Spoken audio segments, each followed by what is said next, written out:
Hello, I'm Karen Allen, and welcome to Adventures in Dolls, the United Federation of Doll Clubs YouTube channel.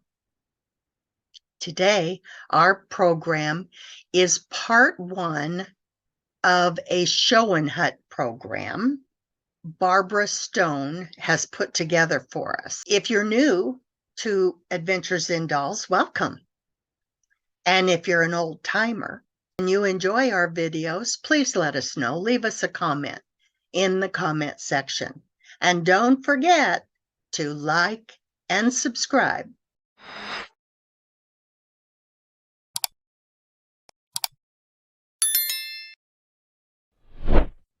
So you don't miss your next adventure in dolls. And now, let's get to the video.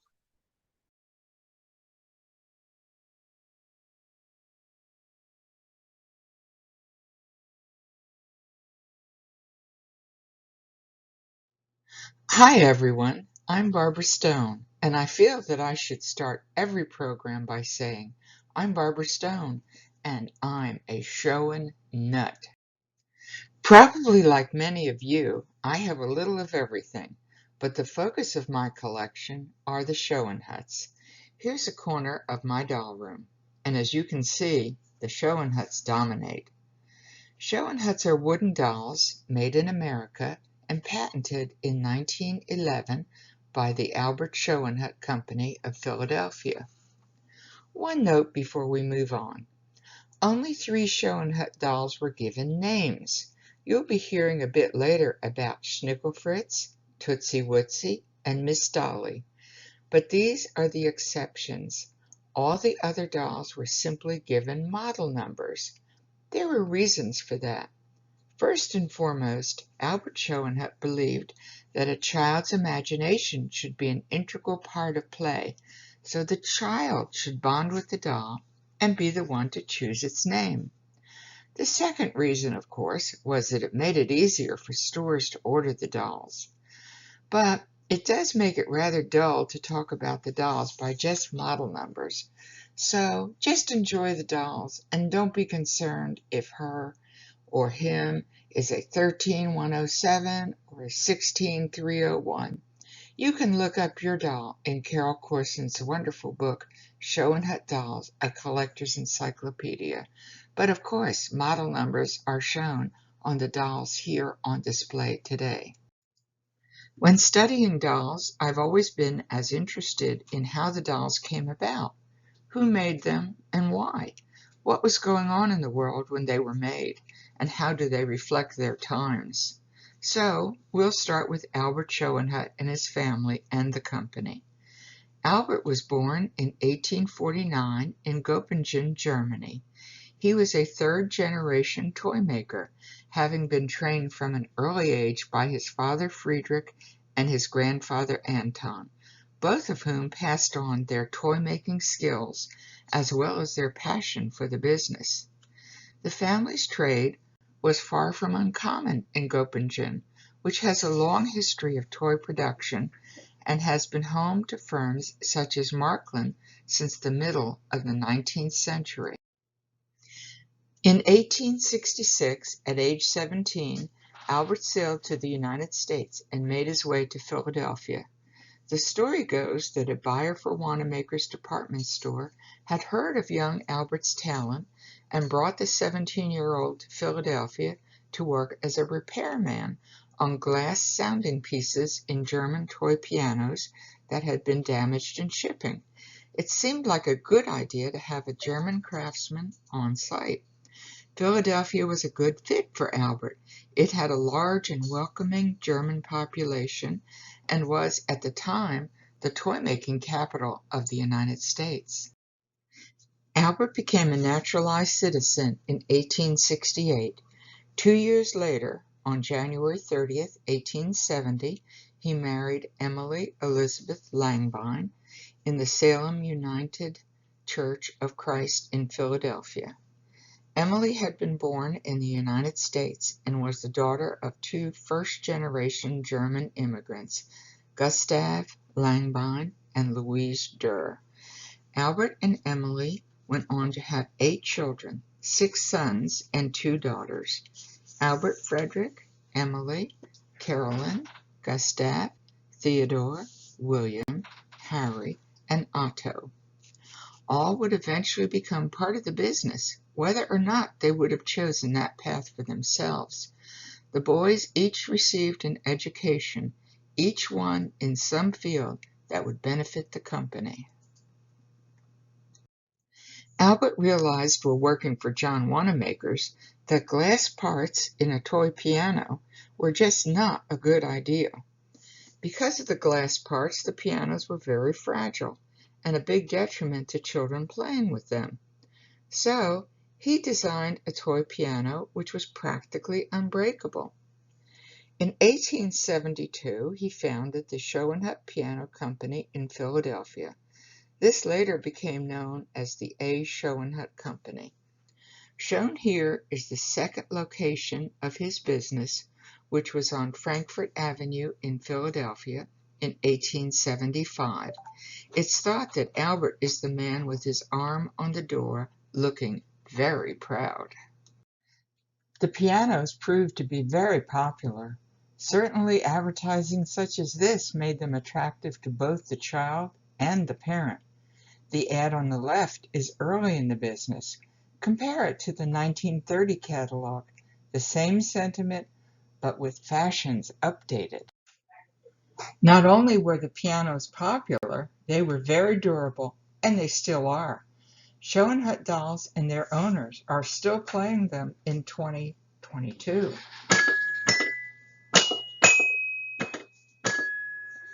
Well, maybe this little guy still needs a little bit more practice. And by the way, you can still buy Schoenhut pianos today, although they're no longer manufactured by anyone in the Schoenhut family. Emily worked with Albert in the business, and at first their only product was their toy pianos. But they worked hard, and the business grew and flourished, and they added other toys to the manufacturing line, especially military toys, play guns, swords, and other things, all of which were equipment for little boys to pretend to be soldiers, policemen, firefighters, etc. Naturally, these were toys mostly played with by boys. Another of the musical instruments added was the Trinity chimes. Sturdy, like the pianos, they can still be played today.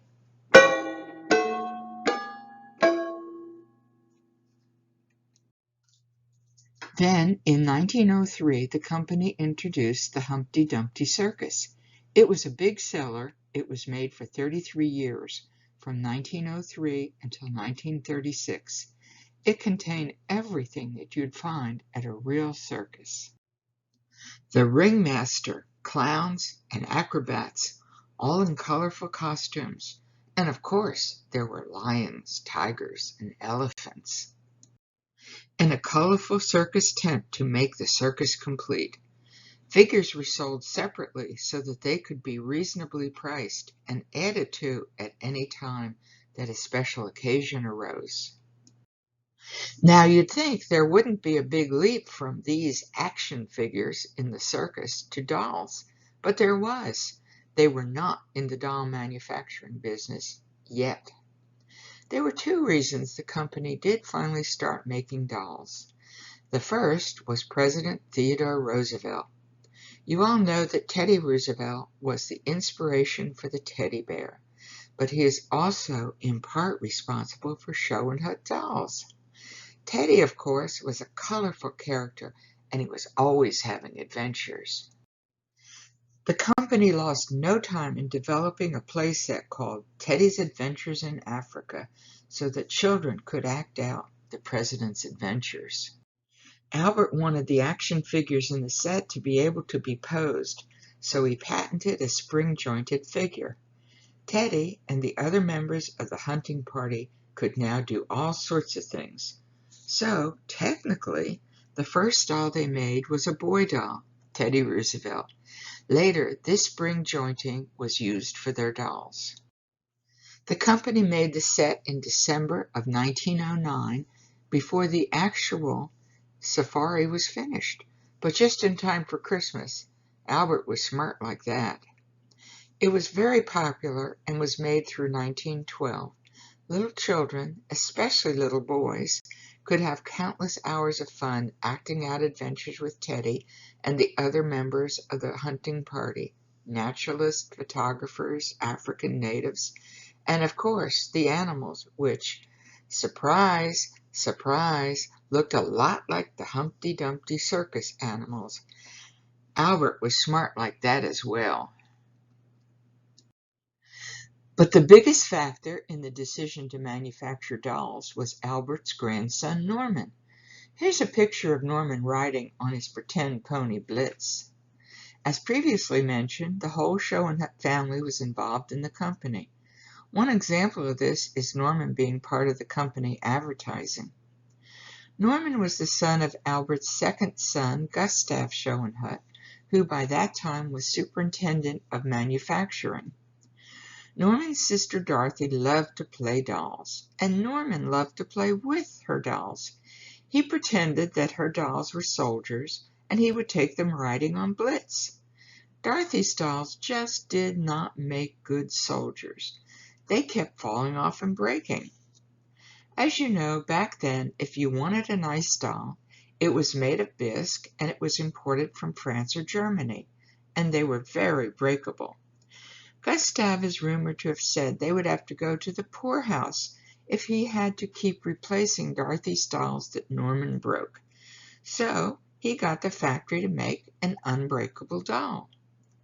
According to family folklore, to test that it was indeed unbreakable, Gustav dropped it out of the fifth-story window of the factory, and all it got was a bump nose.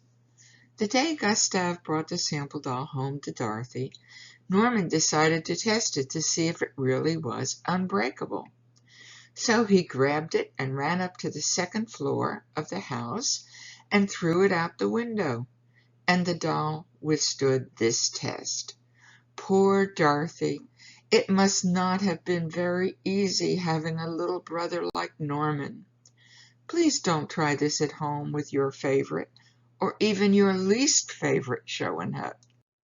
For the dolls to be unbreakable, they were made of wood, with unique steel spring joints. The patent was dated January 17th, 1911. At last, the Schoenhut Company was finally in the doll business. In this advertising picture from the 1911 company catalog are Dorothy and her cousin Frida playing with the early dolls, again demonstrating that this was very much a family company. Today, we are fortunate to be able to enjoy the wonderful dolls that were to come, starting in 1911 and ending when the company went out of business in the 1930s. But let's start at the beginning. The dolls had Schoenhut's classic fully jointed bodies as shown in their patent. They also had holes in their feet so they could be posed on a special stand which had a peg going into the hole. And of course their shoes had matching holes and the bottom seams of the stockings were left open. Notice the stockings on the left are held up by a grommet on the back of the stocking, which could be hooked on a nail on the back of the leg. This was done until late 1912. After that, a groove was made in the leg above the knee and the stocking tied to it. Was this because the nail could be a hazard for the child? Or perhaps it was just cheaper to do? In any case, it helps us to determine the age of dolls which were made for a long period of time. If there's a groove, the doll was made after late 1912. At first, the company incised their mark on the backs of the dolls. This was done from 1911 through about 1916 to 1918. Starting in 1916, they simply applied a decal. The reason for the overlap of years is that they continued to use up remaining stock of incised bodies even after the new bodies were produced with the decal. And here is a salesman's sample doll that the salesman took to stores to promote the construction of the dolls. The back is cut away to show the unique spring mechanism. Of course, the nude salesman sample doll always made all the young girl dolls blush. The first Schoenhut dolls were designed by a Mr. Graziano, who created dolls from May until November of 1911. The term Graziano year or Graziano period, which is actually more accurate since it was only 7 months, is used for dolls made during this first short time period. The Graziano period list included 4 carved hair girls and 4 carved hair boys, 8 wigged girls and 4 wigged boys, and 2 infants. Although Albert thought that boys would enjoy these dolls, right from the beginning there were always fewer boy dolls than girl dolls. Here are 3 of the early carved hair boys. In the middle is the earliest, model 16200. Alongside are models 201 and 202. The handsome sailor on the left has been restored by Frank Mahood. A subset of my Schoenhut collection contains his restorations, so you'll be seeing many of them here. Again, notice that the dolls are not listed by name, but by model number preceded by the height of the doll in inches. On the left is boy model 16204. That model was very popular and production lasted from 1911 through 1916, but the strong hair carving of this example indicates that he is probably from the first year of production. He's accompanied by one of the carved hair girls of the Graziano period, model number 16100. Here's another carved hair boy. He's model 19206. This model was made between 1912 and 1916, but his strong carving indicates he's probably early in the range, perhaps 1913. He has been carefully restored by doll doctor Sandy Hone. This handsome sailor is model 16203. This model was made between 1911 and 1916, but the eyes changed slightly over the years. The earlier doll's eyes were slightly more squinty than his, so he's perhaps from 1912. Here we have model 16205, which was a popular model, made from 1912 to 1917. He's accompanied by doll number 16102. Model 205 was made in several sizes. Shown here, these boys range from 14 to 16 inches in height. In addition to carved hair boys, Schoenhut also made wigged boys. From the Graziano period, here's model 16403. He's accompanied by Miss Presbyterian Hospital doll. She's a later model, 16306. With a one-of-a-kind outfit. Model 16403, shown here on the left, has been lovingly restored by the very talented Schoenhut restorationist Frank Mahood. The model was made between 1911 and 1924, but his oval decal dates him to the later 1916-1917 to 1924 time period.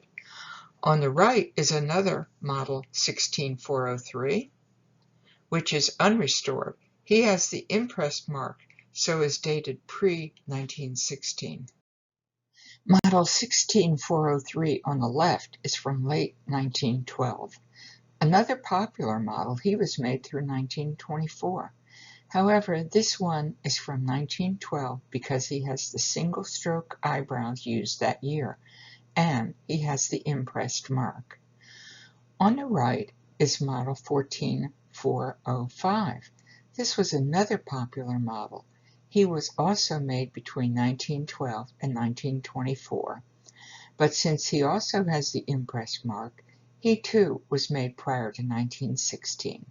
He's been restored to his original beauty by Frank Mahood.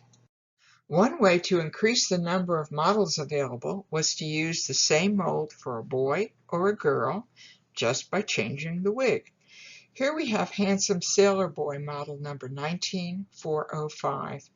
Model 405 is the male counterpart of the girl model 308, who is shown on the right. The only difference is the wigs and, of course, the costumes. The lovely girl is also a Frank Mahood restoration. Now let's look at some of the many wonderful Schoenhut girl dolls. Here are two of the earliest Schoenhut girl dolls. On the left is 16102, or the Top Knot doll, as some have called her. She was made only from May until November of 1911. Eagerly sought after by collectors now, she apparently wasn't a hit then, or she would have been made for a longer time period. On the right is model 16100, made for a slightly longer period, May of 1911 through April of 1912. About that top knot doll, Schoenhut meant her to be a child doll, but I've always thought that she looked more like my husband's great-grandmother, whose picture is shown on the right. Definitely looking more like a child is model 16307, who was made from May of 1911 through April of 1912.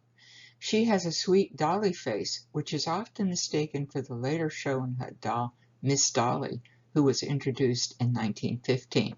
However, looking closely at their faces side by side, you can see the differences. Here are two carved hair model 101 dolls. The larger one on the left is 16 inches and is from late 1911, while the one on the right is 14 inches. She has the decal marking, so she's from 1916 on. She's another wonderful Frank Mahood restoration. Some of my favorite Schoenhut carved hair girls are those with carved braids. This model 102 was made between 1912 and 1916. While we're talking about the model 16102 that we just saw, I want to point out one problem with Schoenhut model numbers. The company called both of these dolls model 16102, and as you can see, they are very different dolls. Schoenhut's model 16102 was the top knot doll from May to November of 1911, but the same model number was used for the doll with braids from 1912 to 1916. Similar situations occurred in the future, but not with such sharp contrast. My absolute favorite model 102 is the one shown here. Such a beautiful face. 102s were popular and made through 1923, but we know that this one was made between 1912 and 1916 because she has the incised marking. Another wonderful carved hair model is 14105. My favorite is the one standing on the right, which has been restored by Frank Mahood. Her dress is in poor shape, but I've not replaced it because I believe it's a factory original. The seated one on the left is also probably wearing a factory original dress. This big girl is one of the favorites in my collection. She's a 19105. You can see her wood grain and turning mark showing through her very smooth, shiny paint. Her painting is so fine that I thought she might be restored, but a black light doesn't show any restoration. And then came the bonnet head doll, model 106, which was made between 1912 and 1916. The one on the left is 14 inches tall and has been restored by Frank Mahood. The doll on the right is 16 inches tall and is in her original played-with condition. In 1997, the United States Post Office used the Schoenhut Model 106 bonnet head as part of the Classic American Dolls series of postage stamps. They were later released as actual dolls. The 1997 postage stamp doll is shown in the middle here, between the original two models. Here's a sweet little model 16300. She came with brown or blue eyes. Mine has the blue eyes.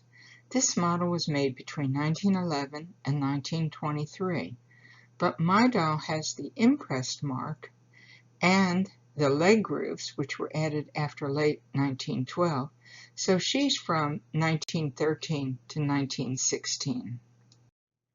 Model 301 was made between 1911 and 1923, but she has the impressed mark and leg grooves, so she's from late 1912 or 1913 to 1916. Here we have Schoenhut's Model 306, which was made from November 1911 through 1912. If her face looks familiar to you, it's because she was based on the K-Star R114. She's 16 inches tall, with the incised mark and leg grooves, so she's from late 1912. But why is she called Miss Presbyterian Hospital? There's a small piece of paper pinned to the rosette of her navy blue cape on which is typed Miss Presbyterian Hospital. Her wonderful nurse's uniform is contemporary rather than original. Inquiring minds want to know the backstory. Her cape has a to-scale label reading C.D. Williams Company, 246 South 11th Street, Philadelphia, in fine fancy script. I found the company still listed by that name and at that address in 2019, with the company contact being Marvin Neitzel Corporation. Neitzel, which has since gone out of business, was a maker of nursing uniforms. I suspect the Williams Company had also been in that business and made the one-of-a-kind cape. But for what purpose was she created? The Presbyterian Hospital, which opened in 1872, operated as a charity hospital through the Presbyterian Church. It was founded by Presbyterian minister Reverend Ephraim D. Saunders in 1871, who dedicated the land in memory of his son Cortland, who was killed during the Civil War. Later, in 1887, its School of Nursing was founded. Presbyterian Hospital extended its care to the indigent of Philadelphia. It was funded by donations from individuals and Presbyterian churches to fulfill its Christian mission. Was Miss Presbyterian Hospital dressed as part of a fundraising activity for the hospital, or perhaps for the School of Nursing, at some time prior to when the hospital joined the University of Pennsylvania health system in 1995?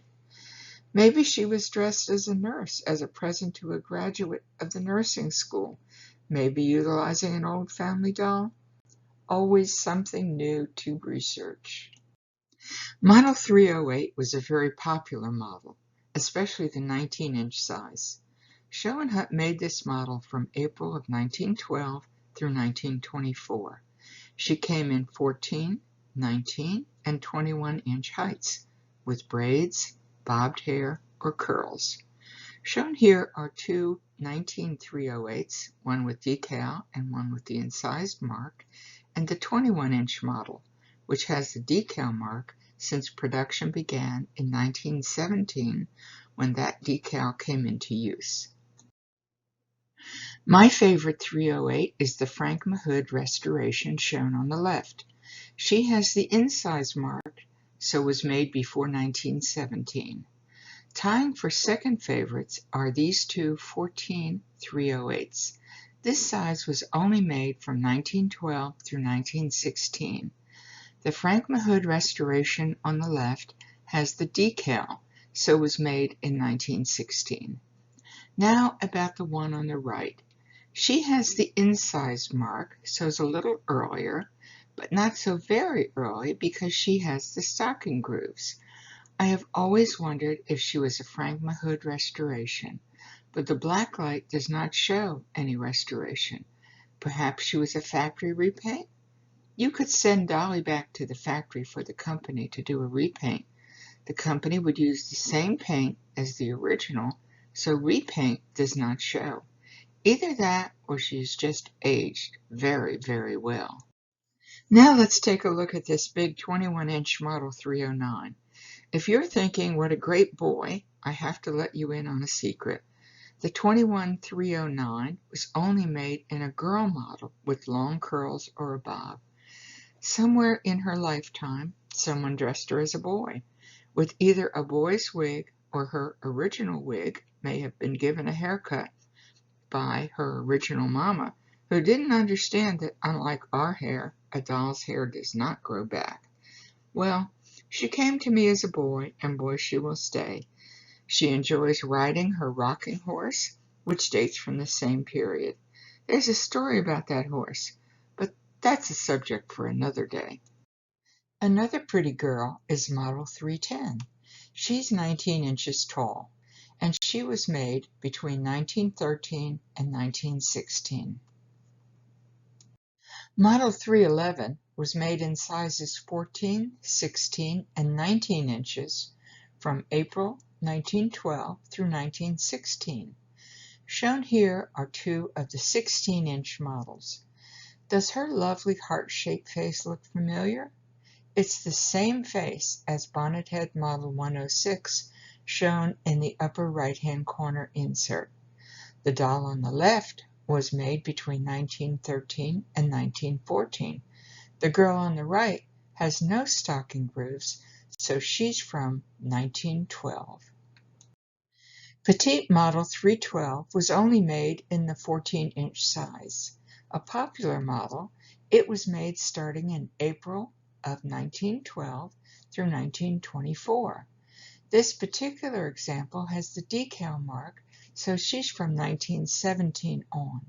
Her beautiful restoration looks like the work of Frank Mahood, but she came without his tag, so I can only guess. Here's Model 315, which was made between April 1912 and 1916. This doll has the stocking grooves, which places her between 1913 and 1916. She's 21 inches tall, the only size that the 315 came in. She should have a long curl wig, which has either been cut or replaced by some past mama. The Schoenhut Company had been advertising all along that their character dolls were designed to look like real children, instead of having a dolly face. So it came as somewhat of a surprise when the company introduced a dolly-faced doll, appropriately named Miss Dolly. This business decision was made because German dolly-faced dolls were still popular with and bought for American children. Yes, Schoenhut's wonderful character dolls were works of art, but many little girls just wanted a dolly. But due to trade embargoes with a number of European countries, once the inventory of these dolly dolls was depleted, the supply couldn't be replenished. Schoenhut quickly realized that they could fill this void and let American children have unbreakable American-made dolls that resembled the very breakable German dolls that they loved so dearly. Miss Dolly was designed by Harry E. Schoenhut, who by that time had joined the company, as did all of Albert's sons. Miss Dolly had both a name and a model number. The earliest models, shown here, were Model 316, first introduced in 15 and 17-inch sizes in 1915. By 1917, a 21-inch version was added, and finally, in 1920, a 19-inch version. She has the open mouth look of the German dolls, but her mouth is not really open, it just appears so. From 1915 until 1919, her eyes were painted, and they were smooth, and then they were varnished to give the glass-eyed look of the German bisques. The dolls on the left and the right, shown here, have painted eyes. Starting in 1920, decals were applied instead of painting the eyes. This was obviously a labor and cost-saving move. The doll in the center has painted eyes. In 1921, Miss Dolly got sleep eyes and became Model 317. Like the other Schoenhut sleep eye dolls, this was accomplished by hollowing out the head, adding the sleep eye mechanism, and covering up the seam with the doll's wig, which was either long curls or a bob. Shown here is a wonderful 21-inch Miss Dolly with sleep eyes. Miss Dolly models are not rare, but this one is particularly nice in that black lighting shows all original paint. Oh, and yes, I know that Schoenhut dolls never had plastic eyeglasses, but this doll just had to wear a pair. I got this Miss Dolly at auction without realizing that she was a very different model. She's elastic strung without the usual Schoenhut steel springs, nor does she have the holes in the bottom of her feet. I learned that in 1924 Miss Dolly was offered with elastic stringing as well as with the traditional metal springs. The elastic strung dolls were called basswood elastic dolls. For the first 13 years of doll production, Schoenhut had been advertising widely, no elastic. So why suddenly elastic? Again, a business decision. They were cheaper to make. By 1924, trade with Germany and Japan was becoming freer, so competition for the doll market was increasing. This model was produced through 1928 or 29. Miss Dolly was not made in any form by 1930. So far, we've been looking at Schoenhut's child dolls. Among the company's creations is a charming nursery of babies and toddlers. We'll take a look at them in part 2 of this series, which will be shown in a future UFDC Adventures in Dolls YouTube production. Check the UFDC website calendar section for the date. Meanwhile, thanks for joining me and my dolls here today. Welcome back. We hope you enjoyed part 1 of the Schoenhut video. We'd like to send a special thank you to Barbara Stone, who has provided it for us. She's a great supporter of our channel. If you're not already a member of UFDC, become one. You know, it only costs $43 a year, and it's just such great dolly fun. If you don't think you want to join a club, maybe you'd like an online club that meets only once a month. Or maybe you'd like to be a member at large and be able to just pick and choose a video or something that you would like to attend. Go online and check it out at ufdc.org and sign up. And when you do, be sure to tell them Karen sent you. In the meantime, enjoy your day, and we'll see you next time.